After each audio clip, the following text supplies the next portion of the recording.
കോഴിക്കോട് പൈമ്പ്ര സ്വദേശിനിയാണ് പൂനെയിൽ കൊല്ലപ്പെട്ട രസീല. രസീലയുടെ മരണത്തിൽ ദുരൂഹതയുണ്ടെന്ന് ബന്ധുക്കൾ ആരോപിച്ചു.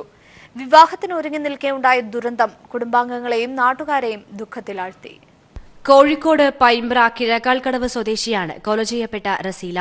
കഴിഞ്ഞ 6 മാസമായി പൂനെയിലെ ഇൻഫോസിസിൽ ജോലി ചെയ്തു വരികയായിരുന്നു. 2.5 മാസം മുമ്പാണ് അവസാനമായി നാട്ടിൽ എത്തിയത്. ഇന്നലെ ഉച്ചവരെ ബന്ധുക്കളുമായി ഫോണിൽ സംസാരിച്ചിരുന്നതായും മരണത്തിൽ ദുരൂഹതയുണ്ടെന്നും ബന്ധുക്കൾ പറയുന്നു. തങ്ങളോട് ചോദിക്കാതെ പോസ്റ്റ്മോർട്ടം ചെയ്യാൻ കമ്പനി അധികൃതർ തീരുമാനിച്ചത് ദുരൂഹത വർദ്ധിപ്പിക്കുന്നതായി റസീലയുടെ അമ്മാവൻ മനോജ് പറഞ്ഞു.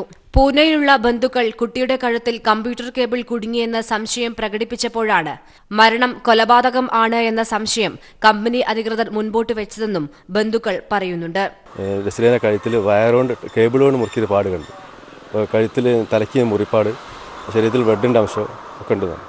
അപ്പോൾ ഞങ്ങൾ ഇൻഫോസിസിൻ്റെ manager, Bangalore manager Santhosh sir പുള്ളി വിളിച്ച പുള്ളി ആദ്യം എല്ലാവരും മർഡറാന്ന് പറഞ്ഞില്ല, എന്ത് പ്രശ്നമുണ്ടെന്ന് മാത്രമേ പറഞ്ഞുള്ളൂ.